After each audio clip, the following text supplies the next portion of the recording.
இப்போ பார்த்தோன்னா பாக்கியா என்ன செய்றாங்கன்னா அந்த கவுன்சிலர் மேலே கம்ப்ளைண்ட் பண்ணியிருக்காங்க. உடனே கவுன்சிலர் அரெஸ்ட் பண்ணவே இல்லை. திருப்பி நம்ம பாக்கியா போய் சட்டம் எல்லாத்துக்கும் ஒன்று தான், நீங்கள் ஏன் அரெஸ்ட் பண்ணல அப்படின்னு சொல்கிறப்ப நான் அவரை போய் அரெஸ்ட் பண்ணுறாங்க. அப்போ நான் சரி நான் வாபஸ் வாங்கிக்கிறேன் அப்படின்னு சொல்லிட்டு வாபஸ் வாங்கிக்கிறாங்க. ஜெலீலன் ஒரு வழியாக வெளியே வந்துடுறாங்க. வெளியில் வந்தோடனே என்ன செய்றாங்கன்னா இங்கே நம்ம பாக்கியா கடை ஓப்பன் பண்ணக்கூடாது அப்படின்னு சொல்கிறாங்க. இதெல்லாம் கேட்டு நம்ம பாக்கியா என்ன செய்வோம்னு சொல்லிட்டு செம்மையாக டென்ஷன் ஆகிறாங்க. அதுக்கடுத்து சரி வேறு கடை பார்க்கலாம் அப்படின்னு சொல்லி செல்விட்ட சொல்லிகிட்ருக்காங்க. இந்த விஷயம் இனியாவுக்கு தெரியுது. இனியா சொல்கிறாங்க, ஆமாம் உங்களுடைய ரெஸ்டாரண்ட்ஸை நீங்களே ரன் பண்ண தானே, எதுக்கு நீங்கள் இந்த மாதிரி கொடுத்தீங்க வச்சிங்க அப்படின்னு சொல்லிட்டு இனியா திருப்பி அந்த பேச்சை பேச ஆரம்பிக்கிறாங்க.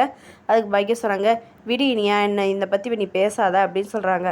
ஜெலீலன் வீட்டுக்கு வந்தோடனே என்ன சொல்கிறாங்கன்னா ஜெலீலனுடைய மாமனார் என்ன சொல்கிறாங்கன்னா, நீங்கள் இருக்க வேண்டாம், இன்னும் இருந்தால் இன்னும் வேறு ஏதாச்சும் பெரிய பிரச்சனை மாட்டிக்கிடுவீங்க. ஜெனி வேறு அழுதுகிட்டே இருக்கா, உங்களை நினச்சி பெரிய போராட்டமாக இருக்குது, நீங்கள் இருக்க வேண்டாம், உங்கள் அம்மானால நீங்கள் மாட்டுறீங்க, பேசாமல் எங்கள் வீட்டுக்கு வந்துடுங்கன்னு சொல்லிட்டு கூப்பிட்டுட்டே இருக்காங்க. இதெல்லாம் பார்த்துட்டு ஜெனி என்ன சொல்லணும்னு தெரியாமல் முழிக்கிறாங்க.